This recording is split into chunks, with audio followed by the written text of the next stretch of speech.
I pledge allegiance to the flag of the United States of America and to the republic for which it stands, one nation, under God, indivisible, with liberty and justice for all.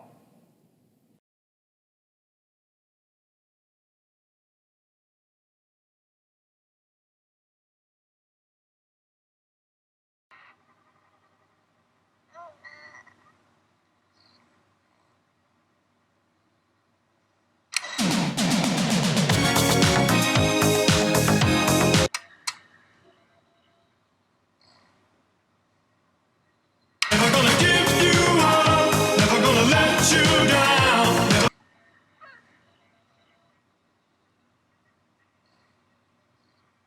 Never gonna run around.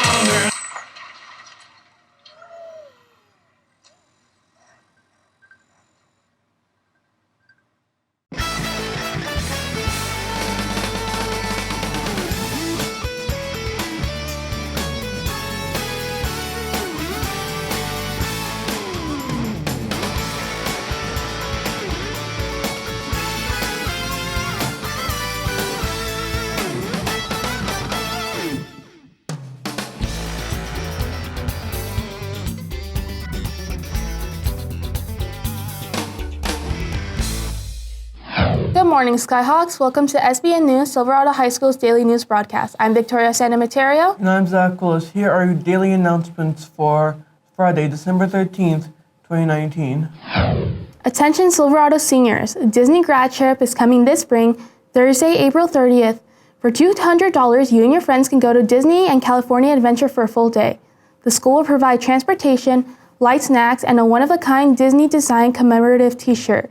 Seating is limited, so please pay the banker your $50 non-refundable deposit if you are interested in attending.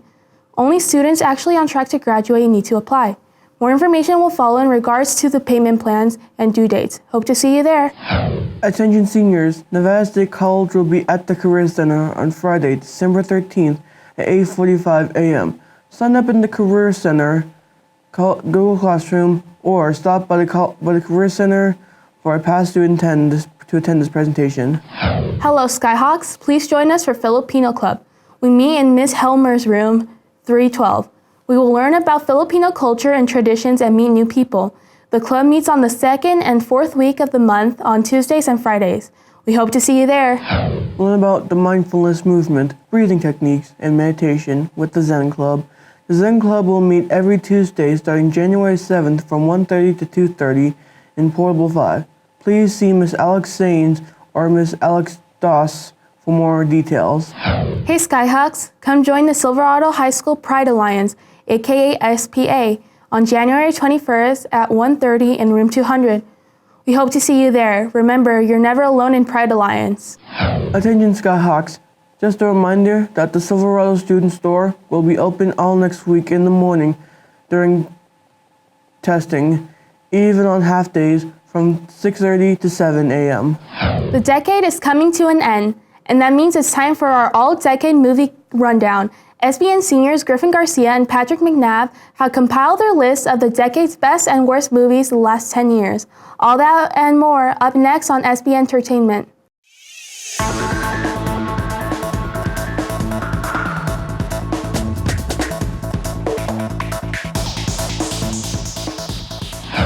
What's poppin', Skyhawks? How's it going? My name is Griffin Garcia, and through this last decade, there's been so many movies. From the Jack Black amazing movie Jumanji to the Emoji Movie, there's so many different things that play into what this decade has become. I'm gonna go down the top 5 best movies of the decade. A few disclaimers, the few things that I threw in there was, 1, there are no Marvel movies because Marvel and the cinematic universe is trash, and 2, this is my personal opinion. So if you want to fight me on this, at me.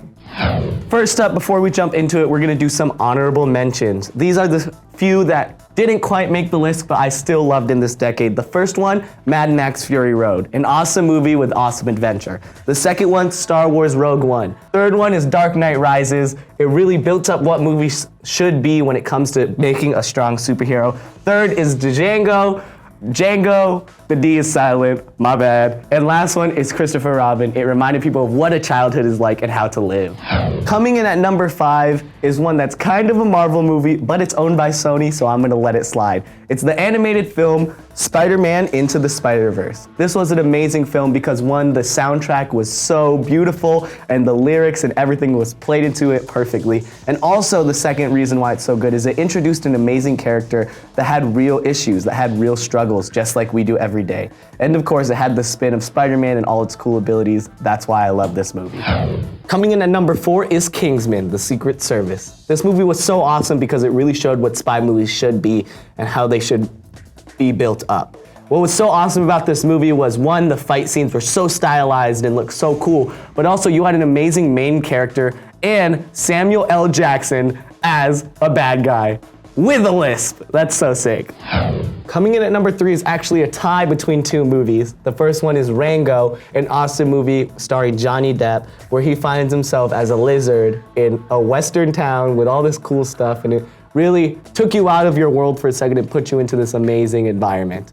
The second one that it's tied with is Turbo. It's a movie about a snail that becomes really, really fast and starts racing. My favorite quote ever is from this movie, where one of the snails says, "I'm moving so fast, everything's in slow motion." Coming in at number 2 is Scott Pilgrim vs. the World. Created by an awesome director, Edgar Wright, Scott Pilgrim was probably one of my favorite movies ever. It really showed, one, how to create a great story with a great hero that you really related with. 2, it was an amazing way to get awesome villains into a good story. And 3, Michael Cera is an amazing actor. If you disagree with me, you're wrong. At number 1 is Get Out. A movie written by Jordan Peele is an amazing psychological horror that really takes you out of your environment and makes everybody scared. Psych, the best movie of the year is Jumanji. Listen, let me tell you why. Number one, Jack Black, okay? Number 2, Jack Black making jokes that are inappropriate. It's so good, that's it, that's all you need. Thank you. I'm gonna send this off to Patrick. Let's see what he has to say. Thank you, Griffin. And let's get into the more important list, the top 5 worst movies of the decade. From Adam Sandler to Jack Black, my name is Patrick McNabb. Let's get into it. Grown Ups 2. This classic Adam Sandler movie lands the 5th worst movie of the decade. The jokes are not funny and the acting is below par. The only good actor in this movie was the gold bond man himself, Shaquille O'Neal. Hopefully, when Adam Sandler sells out once more, he can make a better Grown Ups 3, or even better, a ruined sequel to his best movie, Click. And that's why Grown Ups 2 has earned the number 5 spot. Coming in number 4 is the 8th episode of the Star Wars franchise, Star Wars: The Last Jedi. This movie came as a disappointment to many when Disney changed directors from J.J. Abrams to the infamous Rian Johnson. This movie was also the first Star Wars film that came out after Carrie Fisher died. May she rest in peace. But that does not stop the movie from being bad. One of the main aspects of this movie is killing off a character to move their plots along. Kinda boring, and that's why it's number 4. Coming in at number 3, Avatar: The Last Airbender. Thumbs down. Coming in number 2 is Sony's original grab for money, the one and only Emoji Movie. Don't get me wrong, I love poop jokes as much as the next guy, but when it's a literal piece of poop, it just doesn't hit the same. Following the story of the meh emoji, the Emoji Movie has a cliche storyline and an unsatisfying resolution that is solidified. It's number 2 spot in my list. You'll get them next time, Sony. Honorable mentions for the worst movies of the decade are Bird Box, Ghostbusters, Hot Tub Time Machine, the Fast and Furious series, and the entire Human Centipede trilogy. But finally is the number 1 worst movie of the decade, Jumanji, starring The Rock, Jack Black, Kevin Hart, and Karen Gillian. This movie sucks. It's cliche and the jokes just aren't funny. When I went to see this, I was almost falling asleep listening to all the jokes telling me that Kevin Hart is short, The Rock is muscular, and Jack Black is fat. That's all the comedy in the movie was. The only redeemable part of this movie, and I will stand for this as long as I live, is when Jack Black and Nick Jonas kissed on the lips. Worst movie of the decade, not debatable. As the decade comes to a close, we like to look back at all the movies that made our decade, but also look forward to the movies that are going to make our decade, except for Jumanji 2. I'm Patrick McNabb, back to you in the studio. And finally in the news, Skyhawks, don't forget, next week is midterm exams, starting Tuesday.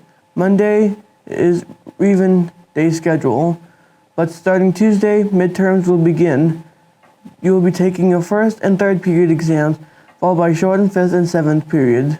Half days don't begin until Wednesday for the second and fourth period exams, Thursdays for fifth and seventh, and Friday for sixth and eighth. Please be sure to check your schedule, make preparations for the week. And that's all the news we have for today, Skyhawks. I'm Victoria Santa Materio. And I'm Zach Rose. Thanks for tuning in. Have a fantastic Friday, Silverado.